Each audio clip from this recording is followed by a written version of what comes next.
Determiners, जिसे हिंदी में निर्धारक कहते हैं, बहुत ही महत्वपूर्ण टॉपिक है। कई कंपटीशन एग्जाम्स में अक्सर इस टॉपिक से कई क्वेश्चंस पूछे जाते हैं। लोगों को अक्सर इसके बारे में या तो पता नहीं होता या कंफ्यूजन होता है। आज इस वीडियो लेक्चर के माध्यम से आप डिटर्मिनर्स के बारे में समझेंगे। सबसे पहले देखिए डेफिनेशन।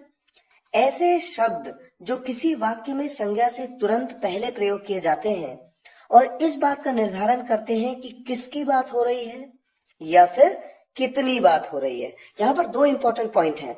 एक तो ये कि संज्ञा से तुरंत पहले, और दूसरा ये बताते हैं कि किसकी बात हो रही है या फिर बताते हैं कितनी बात हो रही है, कितनी मात्रा की बात हो रही है। इस बात को आप डिटेल में समझेंगे। आगे बढ़ते हैं। चूंकि यह भी संज्ञा के बारे में कुछ अतिरिक्त सूचना देते हैं, इसीलिए ये भी विशेषण कहलाते हैं। आप संज्ञा के बारे में और विशेषण के बारे में इनके सेपरेट वीडियो लेक्चर्स में अच्छी तरह से समझ चुके हैं। मैंने एडजेक्टिव्स में, विशेषण चैप्टर में मैंने आपको डिटेल में बताया था कि एडजेक्टिव्स वो वर्ड होते हैं जो किसी संज्ञा के बारे में कुछ अतिरिक्त सूचना देते हैं।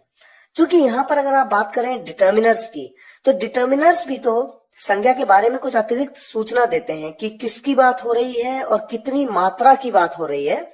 इसलिए डिटर्मिनर्स भी एडजेक्टिव्स ही कहलाते हैं। सभी स्टूडेंट्स के लिए देखिए, अगर इंग्लिश में हम इस टॉपिक को, अगर इंग्लिश में हम डिटर्मिनर्स के बारे में डेफिनेशन देना चाहें तो किस तरह से हम लिख सकते हैं। A determiner is a word that is placed just before a noun to give additional information about that noun, and that's why they are also classified as adjectives. इसीलिए डिटर्मिनर्स भी एडजेक्टिव्स ही होते हैं। एग्जाम्पल के माध्यम से आप इस बात को बेहतर समझेंगे। धैर्य रखिए, आप अच्छी तरह समझ पाएंगे कि डिटर्मिनर्स होते क्या हैं। देखिए एग्जाम्पल है, यह लड़का राम है। दूसरा एग्जाम्पल है, वह लड़का राम है। लड़का क्या है? लड़का मतलब बॉय, एक कॉमन नाउन है। नाउन चैप्टर में इस बात को आपने समझा था। नाउन से पहले मैंने यूज किया यह या मैंने यूज किया वह। यह या वह कहने से देखिए मुझे क्या पता लगा। अगर मैं कहता हूं यह लड़का, इसका मतलब इस लड़के की बात हो रही है। अगर मैं कहता हूं वह लड़का, तो उस लड़के की बात हो रही है। तो यह या वह का प्रयोग करने से मुझे क्या पता लगता है कि किसकी बात हो रही है, किस लड़के की बात हो रही है, इस लड़के की या फिर उस लड़के की। तो मैंने आपको डेफिनेशन में बताया था कि किसकी बात हो रही है ये बात पता लगेगी, और यही बात यहाँ पर पता लग रही है। तो ये जो वर्ड है मेरे, यह या वह, यह के लिए दिस और वह के लिए दैट, ये वर्ड ही तो मेरे डिटर्मिनर्स हैं। अब देखिए इसी तरह से मैं कहूं वह लड़का, तो कहता हूं दैट बॉय। मैं कहता हूं एक लड़का, एक के लिए मैं यूज करता हूं अ बॉय। कोई विशेष लड़का, मैंने आपको आर्टिकल्स में ये बात बताई थी कि जब किसी विशेष व्यक्ति की बात हो रही हो तो आप द का प्रयोग किस तरह से करते हैं। तो कोई विशेष लड़का, द बॉय। सभी लड़के, सभी के लिए मैं क्या यूज करूंगा? All the boys. 5 लड़के, तो मैं क्या यूज करूंगा? 5 बॉयज। तो ये जो वर्ड मैं यूज कर रहा हूं, दैट, द, ऑल, 5, ये क्या है? मेरे डिटर्मिनर्स हैं। क्यों है डिटर्मिनर्स? मैंने आपको डेफिनेशन में बताया था। ये बताएंगे आपको कि किसकी बात हो रही है या कितनी बात हो रही है। अब देखिए, मैं कहता हूं वह लड़का, तो यह पता लगता है कि किसकी बात हो रही है, उस लड़के की। अगर मैं कहता हूं एक लड़का, तो कितने लड़कों की बात हो रही है? एक लड़के की। अगर मैं कहता हूं 5 लड़के, तो 5 लड़कों की। अगर मैं कहता हूं ऑल द बॉयज, सभी लड़के, तो यहाँ सभी लड़कों की बात हो रही है। तो या तो किसकी बात हो रही है या फिर कितनी बात हो रही है। यही हमारा डिटर्मिनर्स का कॉन्सेप्ट है। कई टाइप्स हैं इसके, 4 टाइप के होते हैं डिटर्मिनर्स: आर्टिकल्स, डेमोन्स्ट्रेटिव्स, पजेसिव्स और क्वांटिफायर्स। आर्टिकल्स के बारे में तो हम ऑलरेडी पढ़ चुके हैं। आर्टिकल्स क्या होते हैं? 3 आर्टिकल हैं, ए, एन और द। मैंने आपको आर्टिकल्स चैप्टर में, आर्टिकल्स के वीडियो लेक्चर में डिटेल में समझाया था कहां पर ए का यूज करना है, कहां पर एन का, कहां पर THE द को द की तरह प्रोनाउंस करेंगे, कहां पर दी की तरह प्रोनाउंस करेंगे। इस बात को आप आर्टिकल्स चैप्टर में डिटेल में समझ चुके हैं। अब बात करते हैं डेमोन्स्ट्रेटिव्स की। 4 डेमोन्स्ट्रेटिव्स होते हैं, दिस, दैट, दीज और दोज। इन चारों डेमोन्स्ट्रेटिव्स के बारे में मैंने आपको दिस दैट दीज दोस के वीडियो लेक्चर में डिटेल में समझाया था, लेकिन आज हम इसे थोड़ा और जानेंगे। Demonstratives are used either as a pronoun और एज अ डिटर्मिनर। मैंने वहां पर जब मैंने आपको दिस दैट दीज दोस के बारे में बताया था तो मैंने वहां पर आपको एज अ डिटर्मिनर इनको समझाया था। देखिए आपके सामने दो एग्जाम्पल है। दिस इज माई बुक, मैं कहता हूं यह मेरी किताब है। यह किताब के लिए मैंने दिस का प्रयोग कर लिया। किताब एक नाउन है, बुक एक नाउन है, उसके लिए मैं दिस का यूज कर रहा हूं, तो नाउन की जगह पे यूज कर लेने वाले वर्ड को हम प्रोनाउन कहते हैं। ये बात प्रोनाउन वीडियो लेक्चर में भी आपने डिटेल में समझी थी। यहां पर मैं दिस का प्रयोग एज अ प्रोनाउन कर रहा हूं, लेकिन जब मैं दिस का प्रयोग बुक से जस्ट पहले देखिए तुरंत पहले मैंने किया, तो बुक क्या है, एक नाउन है, और नाउन से तुरंत पहले यूज किया और इस बात का निर्धारण किया कि किसकी बात हो रही है। मैं कहता हूं दिस बुक इज माइन, तो मैं बता रहा हूं इस बुक के बारे में, तो किसकी बात हो रही है, इस बुक की। अगर मैं कहता दैट बुक इज माइन, तो इसका मतलब किसकी बात हो रही होती, उस बुक की, उस किताब की। तो यहां पर दिस का प्रयोग एक डिटर्मिनर की तरह मैं कर रहा हूं, संज्ञा से तुरंत पहले। तो दिस दैट दीज दोस ये चारों ही मेरे डेमोन्स्ट्रेटिव डिटर्मिनर्स हैं। इसी तरह से देखिए पजेसिव्स, तीसरा टाइप है इसका possessives. His, her, your, our, my, their, its. देखिए मैं कहता हूं his friend is a teacher. Friend मतलब दोस्त। फ्रेंड क्या है, ये वर्ड क्या है, ये एक नाउन है। कौन सा नाउन है, कॉमन नाउन है। ये बात हमने नाउन वीडियो लेक्चर में समझी थी। नाउन से जस्ट पहले मैंने यूज किया, देखिए हिज, और इससे क्या निर्धारण हुआ, मैंने कहा उसका दोस्त एक टीचर है, तो यहां पर बताया कि किसका दोस्त, पता लगा कि किसका दोस्त, संज्ञा से तुरंत पहले यूज किया और इस बात का निर्धारण हुआ कि किसकी बात हो रही है, उसके दोस्त की या मेरे दोस्त की या तुम्हारे दोस्त की, किसके दोस्त की, तो किसका, यहां पर निर्धारण हो रहा है। ये एज अ डिटर्मिनर वर्क कर रहा है। कौन सा डिटर्मिनर है ये, पजेसिव डिटर्मिनर। देखिए इंग्लिश बोलते हैं जब आप, तो जरूरी नहीं है कि आपको इन सब कॉन्सेप्ट्स के बारे में पता हो, लेकिन अगर आप किसी कंपटीशन एग्जाम को फेस कर रहे हैं, आपके सामने एक सेंटेंस दिया और आपसे ये पूछ लिया कि ये कौन सा डिटर्मिनर है, तो आपको वहां पर पता होना चाहिए। तो ग्रामर की जितनी अच्छी नॉलेज आपको होगी, आपकी इंग्लिश उतनी ही बेहतर होती जाएगी। और englishwale.com का हमेशा से यही ध्येय रहा है कि सभी स्टूडेंट्स को हर कॉन्सेप्ट को डिटेल में समझाया जाए।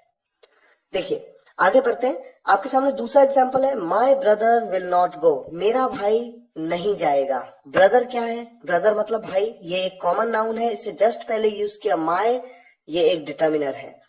Are books are kept there, या हम कहते हैं our books are kept there. Book क्या है, एक नाउन है, कॉमन नाउन है, उससे जस्ट पहले आपने यूज किया आवर, और आवर को एज अ पजेसिव डिटर्मिनर आपने यहां पर यूज किया। इसी तरह से देखिए चौथा प्रकार है इसका, क्वांटिफायर्स। सच वर्ड्स और group of words which are used before a noun to indicate the amount और quantity of that noun.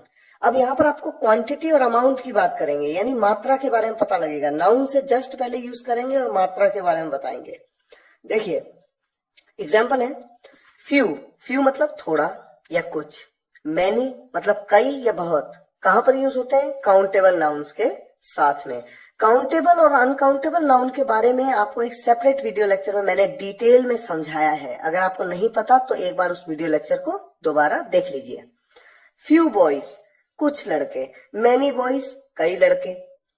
Few girls कुछ लड़कियां, मैनी पेन्स कई पेन। मैनी स्टार्स कई तारे, मैनी हेयर्स कई बाल। कई लोग कंफ्यूज होते हैं कि हेयर के आगे एस कैसे लगाया, लेकिन मैंने आपको ये बात भी काउंटेबल अनकाउंटेबल नाउन के वीडियो लेक्चर में समझाई थी कि हेयर के आगे एस लगाया जाता है प्लूरल फॉर्म में। अब देखिए इसी तरह से अनकाउंटेबल नाउन के साथ में, यानी अगणनीय संज्ञा के साथ में, आप लेस लिटिल का यूज थोड़ा या कुछ के लिए, और मच का यूज ज्यादा या बहुत के लिए करते हैं। लेस वाटर मतलब थोड़ा पानी, लिटिल वाटर मतलब भी थोड़ा पानी। मच वाटर मतलब ज्यादा पानी या बहुत पानी। लेस शुगर यानी थोड़ा चीनी, थोड़ी चीनी। और मच पेट्रोल यानी काफी पेट्रोल, ज्यादा पेट्रोल या बहुत पेट्रोल। एग्जाम्पल देखिए, सम और एनी या एनफ का यूज कब किया जाता है? अनकाउंटेबल और काउंटेबल दोनों संज्ञाओं के साथ में, अगणनीय और गणनीय दोनों के साथ में सम और एनी का यूज या एनफ का यूज किया जा सकता है। सम और एनी का यूज थोड़ा, कुछ या कोई के लिए, एनफ का यूज काफी के लिए। एक बात ध्यान देने वाली ये है कि सम का प्रयोग SOME सम का प्रयोग पॉजिटिव सेंटेंसेस में और एनी का प्रयोग नेगेटिव सेंटेंसेस में किया जाता है। ये बात कंपटीशन एग्जाम्स में कई बार पूछी जाती है, सेंटेंसेस दिए जाते हैं करेक्शन एक्सरसाइजेस में, और कई बार इसमें हम गलतियां कर जाते हैं। एग्जाम्पल देखिए, मैंने कहा मेरे पास थोड़ा पानी है, आई हैव सम वाटर। मेरे पास बिल्कुल पानी नहीं है, I don't have any water. कई बार लगता है कि वाटर से पहले एनी का यूज बड़ा ऑड लग रहा है, लेकिन ये बिल्कुल करेक्ट ग्रामर है। आई हैव सम बॉयज, मेरे पास कुछ लड़के हैं। आई हैव सम बॉयज, मेरे पास कोई लड़का नहीं है। I don't have any boys. तो वाटर एक अनकाउंटेबल नाउन है, उसके साथ मैंने सम का यूज किया पॉजिटिव सेंटेंस में और एनी का यूज किया नेगेटिव सेंटेंस में। बॉय एक काउंटेबल नाउन है, सम का यूज किया पॉजिटिव सेंटेंस में, एनी का यूज किया नेगेटिव सेंटेंस में। तो एनी का यूज नेगेटिव सेंटेंस में किया जाता है। अब देखिए, इस कॉन्सेप्ट को भी थोड़ा समझ लीजिए। पहले बात करेंगे वाटर की। वाटर क्या है? एक अनकाउंटेबल नाउन, ये आप सभी जानते हैं। सबसे पहले देखिए, एक सेंटेंस में कहता हूं आई हैव लेस वाटर, या मैं कहता हूं आई हैव लिटिल वाटर। इसका मतलब जानते हैं क्या है? मेरे पास थोड़ा पानी है, लेकिन बहुत ही नेगेटिव सेंस में मैं बात कर रहा हूं। मेरे पास जितना पानी होना चाहिए उतना है नहीं, मेरे पास थोड़ा पानी है, कम है, बहुत कम है। और अगर मैं कहूं आई हैव सम वाटर, तो सम यहां पर एक न्यूट्रल पॉइंट है। न्यूट्रल का मतलब आप ये तो कहते हैं कि आपके पास थोड़ा पानी है, लेकिन इतना है, पर्याप्त है कि ठीक है, आपके लिए काफी है, लेकिन बहुत नहीं है, आप किसी और को दे नहीं सकते, पर आपके पास ठीक ठाक है। I have some water. और जब आप कहते हो आई हैव मच वाटर, ये तो काफी पॉजिटिव है कि आपके पास काफी पानी है। इसी तरह से देखिए, बॉय के साथ आप किस तरह से यूज कर सकते हैं। बॉय एक काउंटेबल नाउन है, आप कह सकते हैं आई हैव फ्यू बॉयज। यहां पर नेगेटिव सेंस में आप कहते हैं, यानी आप ये कहते हैं कि जितने लड़के होने चाहिए उतने हैं नहीं, मेरे पास कम है। I have few boys. जब आप कहते हैं आई हैव सम बॉयज, का मतलब यह है कि आपके पास ठीक है, कम है लेकिन पर्याप्त है। और जब आप कहते हैं आई हैव मैनी बॉयज, इसका मतलब है आप काफी पॉजिटिव है, आप कहते हैं मेरे पास कई लड़के हैं। तो यहां पर जो आपने लेस, लिटिल, सम, मच, फ्यू, मैनी, ये सभी क्या हैं? आपके डिटर्मिनर्स हैं। इसी तरह से देखिए, एवरी का यूज, एवरी बुक या एवरी बॉय। एवरी मतलब हर कोई, ईच मतलब हर एक या प्रत्येक, each book, each boy, all, all का मतलब सभी या सब, all the books, all the boys, सभी, ये सभी डिटर्मिनर्स हैं। बोथ दोनों, both books, both the boys.